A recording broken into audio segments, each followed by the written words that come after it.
বালি বোঝাই লরি উল্টে গিয়ে বিপত্তি। স্থানীয় সূত্রে জানা যায়, কোনা এক্সপ্রেস ওয়ে রশিদ পার্কের পাশে বালি বোঝাই গাড়িতে উল্টে যায়। পাশেই ছিল একটি বড় ঝিল, আর সেই ঝিল বেঁধেই রাস্তার কাজের মেরামতির কাজ হচ্ছে। সুতরাং নরম মাটি থাকার জন্যই গাড়ির চাকা বসে যায়। তারপর পুরো গাড়িটি পাশের ঝিলে পড়ে যায়। ঘটনাটি ঘটে সোমবার সকাল 6টা নাগাদ। রশিদ পার্কে একটি নির্মাণের কাজের জন্যই বালি নিয়ে যাচ্ছিল চালক। বুঝতে না পারার জন্যই এই ঘটনা ঘটে। ঘটনার খবর পেয়ে কোনা ট্রাফিক গার্ড পুলিশের তরফ থেকে দুটি জেসিপি গাড়ি এনে প্রায় 30 মিনিটের চেষ্টায় গাড়িটিকে তুলতে পারা যায়, যদিও কোনো হতাহতের খবর নেই এই ঘটনায়।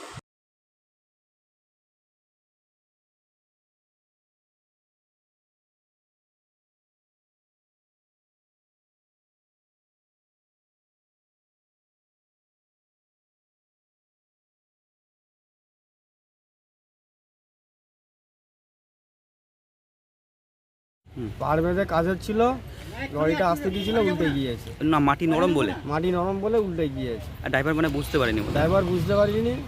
আর বালি ভর্তি ছিল বলেই কি? বালি, হ্যাঁ বালি ভর্তি ছিল, 100 ফুট বালি ছিল। আচ্ছা আচ্ছা, তাহলে পুরো বালি তো মনে হয় নষ্ট হয়ে গেছে। হ্যাঁ পুরো বালি নষ্ট হয়ে গিয়েছে। 6টা থেকে হয়েছে নাকি? হ্যাঁ সকাল 6টা থেকে। আর প্রায় তখন 11:30 বাজে। হ্যাঁ 11:30 বাজে। এর জন্য কি যানজট তৈরি হয়েছিল? না না না সেরকম আর হয়নি? না, আর কটা ক্রেন এসেছিল? দুটো ক্রেন এসেছিল। দুটো। কেউ হতাহতি কেউ হয়নি তো? মারা না না না না, কোনো চোটচাট হয়নি, সব দেখে গিয়েছে। হ্যাঁ সব ঠিক আছে। আপনি বাসিন্দা এখানকার? আমি এখানকার বাসিন্দা। আপনার নাম? আমার নাম মহিদুল।